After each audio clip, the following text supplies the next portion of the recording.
pada saat beliau ngendikan ngono kuwi aku lak komentar karo wong sebelahku, wong Arab, wong Saudi. Delok garis wajah itu wong Saudi. Delok kayak guruku kae. Aku gak ngono. Wong kuwi kan ora paham omonganku. Aku kan gak seneng-senenge aku. Karena Mbah Mun saat itu benar-benar fahtafat minhul butur. Cemerlang sekali. Cemerlang sekali, benar-benar cemerlang. Iskalam hadza. Sebelahku, kowe iki omong apa ya? Asal kalam Indonesia, seberang planet, kowe ra mudeng ra apa dol. Iki omonganku. Kan ngono, iki tak campur bahasa Arab karo basa ngawur. Wong iki tambah tingak-tinguk. Tambah tinggal iki cah Indonesia koyo iki maki yo. Ngertine aku goblok yo. Kan ngono, maksudnya wong iki, wonge beranggapan bahwa tak anggap bodoh karena ora paham omonganku. Ya jelas ora paham ngaku ngomong basa Jawa ngopo. Nek paham. Iskalam kalam Jawi, kalam min seberang planet. Antama fi ma'lum. Iki bahasa saka nggonku kowe ora mudeng ora apa-apa, dul lho baten iki. Ndak iki cek nglirik-nglirik aku. Luweh karo goyoke cah iki menganggap bodoh wong Saudi.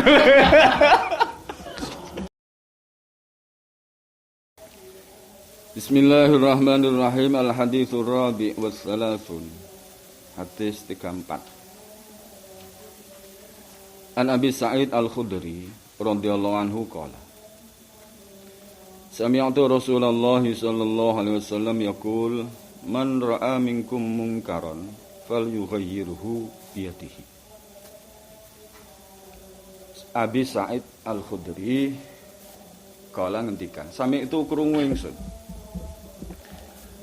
krungu Rasulullah ing Kanjeng Rasulullah sallallahu alaihi wasallam yaqulu hale ngendika. Beliau mendengar langsung pada saat Kanjeng Nabi bersabda, Man ra'a minkum, man utai sapa wae. Siapapun, lanang wedok gede cilik nunggun posisi hidupnya masing-masing. Iku ra'a lamun weruh.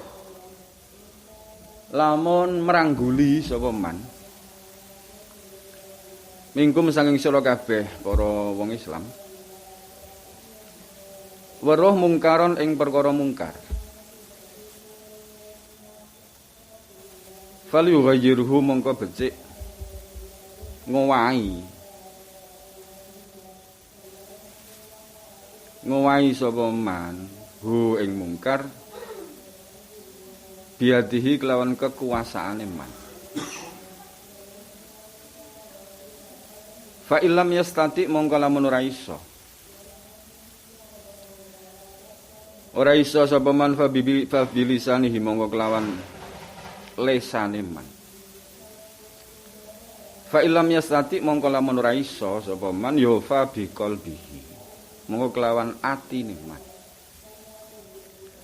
Wa dzalika utawi biqalbihi taghyil bil qalbi iku ataful imani minangka tandha lemah iman. Rawahu Muslim.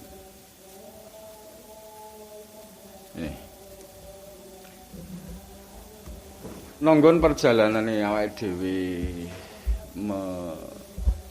menyerap keterangan ngaji. Kemudian kan diketahui perkara-perkara sing gumelar ning donya iki warna-warna. Ana kalane sesuai karo tata nilai keapian, tata nilai hasanah. Sesuai karo aturan-aturan main, pelaksanaan urip. Ada kalanya yang kita temui iki mau rupa pelanggaran-pelanggaran. Mbah pelanggaran kecil, pelanggaran menengah, pelanggaran serius. Siapapun umat Kanjeng Nabi, kuwi asline kan sebagai kepanjangan tangan, sebagai petugas-petugas dari Departemen Risalah Rasulullah. Wong Islam ki asline ngono kuwi. Dadi sapa wae nanggon posisi apapun juga, iki dia nanggon keadaane masing-masing. Kuwi berpotensi, berpeluang dadi kepanjangan dakwah nabawiyah. Tugas kenabian kuwi nek diringkas kan salah satunya kan amar ma'ruf nahi mungkar. Ya. Maka ketika warga Islam siapapun dia menyaksikan, melihat pelanggaran-pelanggaran, maka dia berkewajiban. Ngono kok kalimatnya Kanjeng Nabi fal yuhayyirhu fal yuhayyirhu itu kalimat amar. Amar itu maknanya perintah. Diwai dibenahi ya, pelanggaran-pelanggaran itu sebisa mungkin untuk dijangkau dengan usaha-usaha pembenahan. Biadihi kelawan kekuasaane. Kekuasaane ya terserah masing-masing gek duwe kapasitas apa untuk merubah mungkar-mungkar kuwi. Jadi RT ya liwat apa? Ya kumpulan RT. Ngono nggih. Enten situasi sing kudune dirembak bareng-bareng nih. Misale ta ora mbeng ngrembug apa kuwi jembutan-jembutan, tapi situasi pelanggaran sing harus direspon. RW yang ngono, lurah yang ngono, camat yang ngono, bupati yang ngono, gubernur yang ngono, presiden ya ngono. Ketika seluruh posisi-posisi itu kemudian bergerak melakukan nahi mungkar, yo ya api. Dene orane kuwi sejauh apa orane, sejauh itu pula apike absen. Lho nanggon posisi-posisi pribadi, wong kuwi yo duwe otoritas. Duwe otoritas terbatas untuk melakukan taghyir terhadap mungkar-mungkar. Misale kowe weruh pitik tarung karo pitik. Iki contoh kok. Ya kok cedhak titik hop. Aja deglut. Ngono ta, itu lahir biyatihi. Nek ngono ra iso, ya tahir biyatihi itu sing siji kok canda. Kok siji canda terus dileh ngono. Kok sing siji ngudak agusah. Kan ngono, ngudak terus tendang to. Fa ilam yastati fa bilisanihi. Level pertama nahi mungkar itu dengan otoritas kekuasaan. Kedua, nganggo lisan. Lisan arah-arah lah. Arah-arah terhadap ketidakbenaran sing terjadi di depan mata. Saisane. Jadi aja ngono mbokan. Ngono ki sebuah kalimat sing sebenarnya kita dituntut oleh syariah untuk melakukan ningo no lisan itu nanggon zaman ini kemudian iso berubah jadi tulisan melebare kuwi lho ya to lah gunake lisan gunake tulisan untuk melakukan wis andil nanggon hal-hal yang kita bisa. Fa illam yastati nek ngono ra iso ya wis lah. Fa illam yastati fa biqalbihi mongko nganggo atine selak. Atine ora matuk, atine menolak terjadinya mungkar-mungkar, terjadinya pelanggaran-pelanggaran. Ingkar dengan hati. Menolak dengan hati. Hati diblokir untuk menyetujui, ya. Hati dijaga agar tetap tidak setuju atas terjadinya mungkar-mungkar, pelanggaran-pelanggaran. Ning ngono kuwi opsi terakhir kuwi aful iman. Dadi bukti nek imane awake dhewe asline iki yo nang level dasar kuwi urung kemana-mana. Ya ora apa-apa wong jan duwene gek kuwi kan lho. Ini nahi mungkar kuwi memang memerlukan nyala sing luwih gedhe tinimbang amar ma'ruf. pada masa Rasulullah Muhammad Shallallahu Alaihi Wasallam awal-awal melakukan tugas, itu yang dilakukan pertama kali kan amar ma'ruf. Amar ma'ruf itu ngejak apik, mengajarkan akhlak, mengajarkan budi luhur. Waktu kuwi respon dari warga Mekah, kuwi oke. Oh iya, dijak apik. Tapi ketika beliau memulai nahi mungkar, kemudian muncul perlawanan, muncul sanggahan, muncul permusuhan. Jadi Kanjeng Nabi le dilawan kalau dimungsuhi itu ketika sudah melakukan nahi mungkar. Jadi kowe ketika arep tekan tahapan nahi mungkar ya kudu siap ngicipi penolakan, ngicipi dilarani, disakiti, dipendelii, diidoni, dibalangi dan dibuli habis-habisan. Ngono, karena nahi mungkar itu memang wilayah sing penuh dengan itu. Jadi membutuhke serepe lapisan-lapisan iman sing ana ning ati. Meskipun selak nonggon tingkat hati saja wis mbuktekke bahwa itu ya iman senajan kiyip-kiyip ijek. Nah, apa-apa. Terus nahi mungkar sendiri kuwi memerlukan seni sing menjadikan praktek nahi mungkar kuwi engko imbase ora justru memancing muncule mungkar-mungkar yang berikut.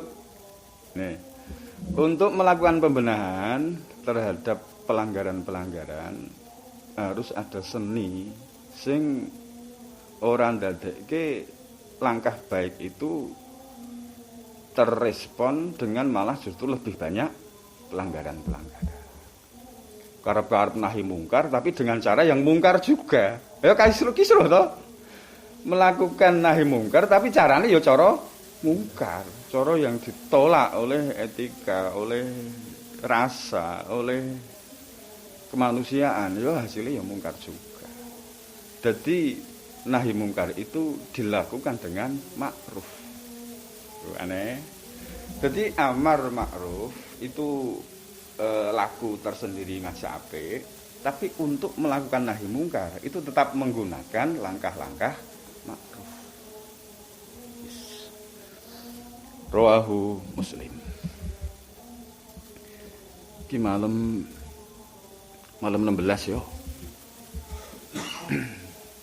Ana sebutan kuwi aku cucuk kelingan. Sebuah yo cucuk kelingan iki yo ujuk-ujuk. Purnama 16. Lah kok 16 ora 15 e? Ya ora apa-apa, kan purnama itu durasinya kawit 14, 15 karo 16. Tapi semuanya disebut purnama enggak apa-apa. Purnama 14, purnama 15, purnama 16. Dene sesuk kok bulanmu jeh purnama terus, ana purnama ketiga 30. Ora apa-apa. Hari ke-30 ijeh purnama. Lho apa itu? Seluruh bulan itu purnama. Ungkapan yang ada di kae lho.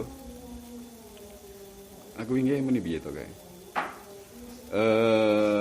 Rangkaian narasi yang diajukan oleh beliau-beliau Shahibul Maulid itu ana sing kalimate ngono to.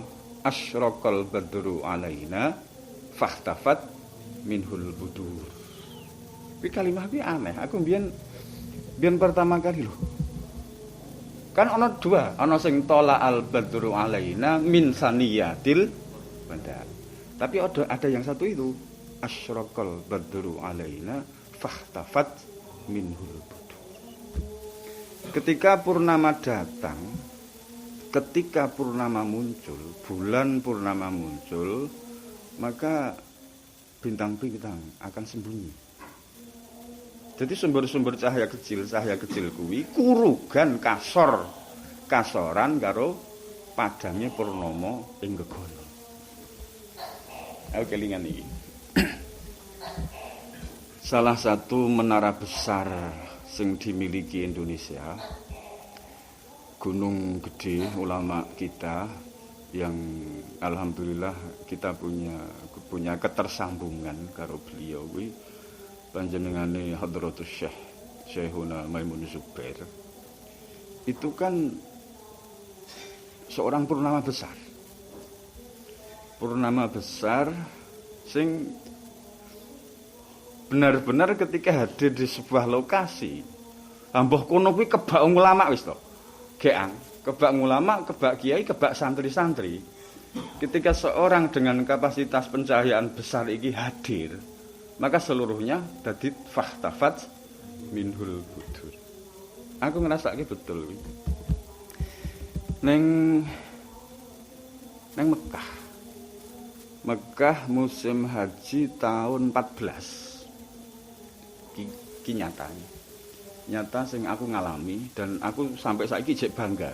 Mungkin seumur hidup aku jek bangga. Mekah musim haji tahun 14. Oh, tahun 14 wong stempel nang pasporku kan Januari tahun 14 kuwi. Aku mlebu gerbang imigrasi ning Bandara Jeddah itu kemudian mendapatkan stempel kedatangan itu tanggal 18 Januari 14. Maka musim haji tahun kuwi, musim haji yang terjadi tahun itu kan berarti ijeh tahun 14 juga. Malam ke-7 Dzulhijjah. Sore kuwi ijek tanggal 6 besar. Sore siangnya masih tanggal 6 Dzulhijjah. Bengine malam ke-7. Barasar hari ke-6 Dzulhijjah ana kabar bahwa Mbah Mun rawuh. Di kami iki maksude nang cacah sing bareng aku wektu kuwi sesama sing do glasaran nang Masjidil Haram. Kuwi dadi ucapan dadakan iki Mbah Mun rawuh. Ketika Mbah Mun rawuh, maka salah satu tempat yang bisa digawe menemui beliau adalah pesantren beliau sendiri zaman nang Mekah biye, zaman ngaji nang Sayyid Alawi. Jenenge Rusaifah itu dari generasi ke generasi ditunggui oleh ulama besar dari rumpun beliau, Sayyid Muhammad, Sayyid Ahmad, Sayyid Alwi, Sayyid Abbas, dzurriyahe Sayyidina Hasan alaihi salam, cucu Rasulullah Muhammad sallallahu alaihi wasallam. Cacah itu kemudian merencanakan untuk hadir malamnya, malam ke-7 berarti malam ke-7 besar. Hadir nang Rusaifah kuwi. Aku tak ngen-ngen, aku arep bareng cacah apa arono dhewe ya. Aku wis mulai bebenah ya wis tak dhewe, aku rampungan salat asar toto-toto menyat jalan kaki. Jalan kaki saka pelataran Masjidil Haram menuju Rusaifah. Arah kono kidul, bar kidul terus barat daya, timur, tenggara, selatan, barat daya. Lah, arah barat daya saka Masjidil Haram. Ngidul ning ngulon. Ngulon ning pojok kidul. Wis mbah mudeng karemu wis pokoke ngidul tapi arah ngulon kuwi. Melintasi beberapa perkampungan panjang sampai jalan yang menuju ke kediaman beliau Sayyid Muhammad. Setengah jam, sekitar perjalanan cepat, kaki cepat kuwi setengah jam. Gerbang daleme Sayyid Ahmad itu putrane Sayyid Muhammad Al-Maliki. Kuwi jek tertutup. Gerbang itu masih tertutup, tapi nong jaban gerbang wis ana barisan banyak orang dari berbagai penjuru. Ana wajah-wajah Jawa Indonesia, ana wajah-wajah Turki, Mesir, Yaman, dan wong-wong lokal, wong-wong Saudi masih di depan gerbang. Aku nyedak rono kuwi. Mbayane polo cah Indonesia aku sarungan, asli sarungan. Gluyuran nang Mekah cah Rusa kok ya. Cah Rusa yo ngetoke cah Rusa ya, sarungan. Klambiku sak telu apa sak loro ya. Wis pokoke ana sae lho ya rasa kok hitung jumlahe. Tapi pede, sangat pede. Aku nyangklong tas punggung nang jero ana helm. Helm kuning, helm khas waktu kuwi sing wah dadi keramat nang Masjidil Haram. Karena ketika seseorang berhelm kuning bisa mengakses dimanapun. Bahkan tempat-tempat yang polisi-polisi kuwi ora iki cah helman kuning iki iso berusaha tekan ndi-ndi. Lah helm itu masih tak cangklem ning punggung. Jadi aku mungkin kaya unta ngadeg. Lho iya to, sing jenggunu nang gegere ya. Datang bersalaman karo beberapa orang, bicara nganggo bahasa aneh-aneh. Basa Jawa campur Arab, campur yo saisane wong ngomong ya saisane. Ya, oke. Jam-jam itu memang mereka menunggu kedatangan Mbah Maimun. Sedelo dibuka, lawang itu dibuka. Ketika dibuka ada mobil datang, mobil khas Saudi. Mobil khas Saudi iki yo besok nek do tekan Saudi. Benar, salah satu penumpang mobil itu beliau. Ketika Mbah Mun rawuh, deretan orang-orang ini kemudian piyak ngono nggawe dalan. Kami yang memulai, cah-cah Indonesia kan khas ketika gurune rawuh teko berbaris membuat jalan. Lho kuwi wong-wong kuwi teko turu-turu. Aku namatke, oh, kapok wong Saudi. Harus tertib sesama, harus tertib padha karo aku kan ngono. Berbaris kami itu. Mbah Mun datang dan kami bersalaman. Beberapa wong Saudi itu gumun carane cah Indonesia salaman karo kiai ini. Kan cah Indonesia nek salaman karo kiai ini kan koyo arep dipanggul-panggul ngono kae to. Lah mereka itu heran. Wis itu. Wis ora usah ngurusi. Pokoke salaman kami carane ngene iki kan ngono. Maghriban bareng. Usai maghrib di majelis itu kemudian ana ngaji. Ngaji kuwi merupakan pembekalan menjelang melaksanakan manasik karena itu malam ke-7 sesuk bengi iki wis mabit nang Mina sesuk wis tanggal 9 wis wukuf dadi kuwi 2 hari menjelang wukuf materi yang disampaikan oleh beliau-beliau kuwi yes pokoke membekali semua yang hadir untuk menata diri sendiri dengan perbekalan banyak hal mengenai nglakoni berbagai manasik haji. Sing mulai ngendikan sik dhewe kuwi Said Ahmad. Terus kemudian salah satu syekh saka Mesir. Terus saka Yaman. Mbah Mun urutan keempat. Mbah Mun itu duduk di nonggon pusat duduknya kan Said Ahmad. Terus seseorang saka Mesir kuwi, terus saka Yaman, terus beliau. Aku namatke sejak awal aku namati wajah-wajah tokoh-tokoh bumi nang zaman itu. Aku namatke ngono kuwi. Dadi piye ya ana aura keilmuan sing bener-bener mancar saka figur-figur pembawa ilmu kuwi. Nang majelis kuwi kan background tembok nang karo mihrab pengimaman musala gede nang daleme Said Ahmad. Ketika Mbah Mun ngendikan kan giliran keempat ketika Mbah Mun mengendikan nganggo kalimah-kalimah beliau, salah satu yang disampaikan itu tentang nahnu abna'u Indonesia. Hinama dahula hadza an-nur ad-dini al-islami nurun nabiyina Muhammadin sallallahu alaihi wasallam fa'akabban nas fi jazirah Jawa ala tamassuk bi hadzal din. Semacam itu. Kenapa ketika Islam datang ning tanah Jawa itu langsung ditampa dengan kedua tangan. Terus sambungan pangandikan kuwi karena beberapa ma'alim dan ta'alim hadzal dini asy-syarif kuwi wong-wong Jawa zaman kono wis gocekan.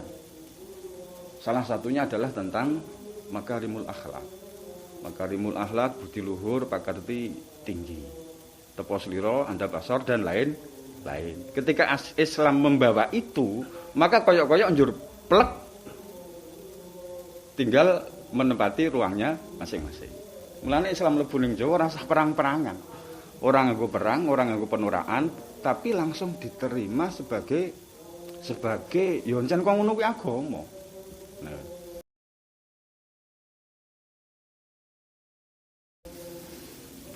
Pada saat beliau ngendikan ngono kuwi, aku lak komentar karo wong sebelahku, wong Arab, wong Saudi. Delok garis wajah itu wong Saudi. Delok kayak guruku kae. Aku gak ngono. Wong kuwi kan ora paham omonganku. Aku kan gak seneng-senenge aku. Karena Mbah Mun saat itu benar-benar fahtafat minhul butur. Cemerlang sekali. Cemerlang sekali, benar-benar cemerlang. Iskalam hadza. Sebelahku, kowe iki omong apa? Asal kalam Indonesia, seberang planet, kowe ra mudeng ra apa dol. Iki omonganku. Kan ngono, iki tak campur basa Arab karo basa ngawur. Wong iki tambah tingak-tinguk. Tambah tinggal iki cah Indonesia koyo kemaki iki. Ngertine aku goblok. Kan ngono, maksudnya wong iki, wonge beranggapan bahwa tak anggap bodoh karena ora paham omonganku. Ya jelas ora paham, ngaku ngomong basa Jawa ngopo. Nek paham. Iskalam kalam Jawi, kalam min seberang planet. Antama fi ma'lum. Iki bahasa saka nggonku kowe ora mudeng ra apa-apa dul lho baten gitu. Ndak iki cek nglirik-nglirik aku. Luweh karo koyoke cah iki menganggap bodoh wong Saudi.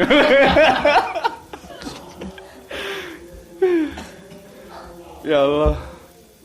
Rampungan kan masing-masing jur do bersalaman. Mbah Mun ngersake jagong sementara gawe nampa temu kangen karo cacah Indonesia wi. Aku tiba-tiba tergerak untuk duduk nomburi. Duduk belakang beliau. Duduk nomburine Mbah Mun selisih satu orang. Aku rawani cedak-cedak. Jan rawani tenan. Lah wong geger kono helme kuning. Geger kono helme kuning kuwi.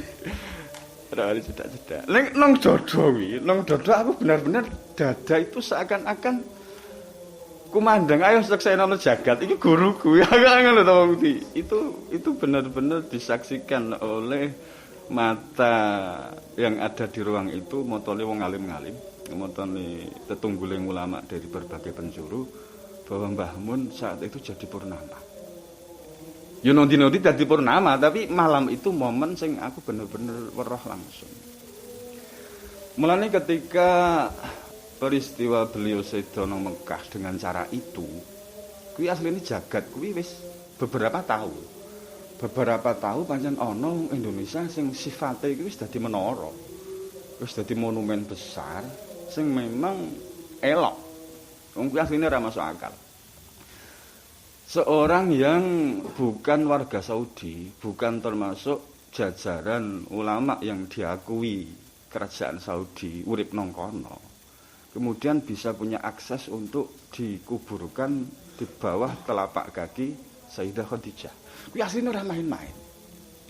Bukan semata peristiwa lahiriah sing ditata dan di apa jenenge diatur oleh manusia-manusia ora. Itu cawe-cawene Sayyidah Khadijah langsung. Wong kira masuk akal. Mbah Mun benar-benar menunjukkan bahwa diri beliau itu monumen besar. Begitu dekatnya sambungi rohani batini semasa hidup kalau Sayyidah Khadijah, sehingga kemudian dibuktikan oleh tarikh, dibuktikan disaksikan oleh jagat saisine bahwa kemudian beliau ditimbali dan sare nang bawah kakinya Sayyidah Khadijah Al-Kubra. Kuwi ra main-main. Semoga-moga wae semarjan beliau terbaring nang makla, tapi moga-moga berkah ijek menjangkau Indonesia, ijek menjangkau santri-santrine, menjangkau hati sing masih terkoneksi karo instalasi nur saka Mbah Yai Maimun. Al-Fatihah. Bismillahirrahmanirrahim. Alhamdulillahirabbil alamin arrahmanir rahim maliki. Iyyaka na'budu wa iyyaka nasta'in ihdinas siratal mustaqim. Siratal ladzina an'amta 'alaihim ghairil maghdubi 'alaihim waladdallin. Kui kalimat seperti itu. Ketika bulan purnama hadir, maka bintang-bintang akan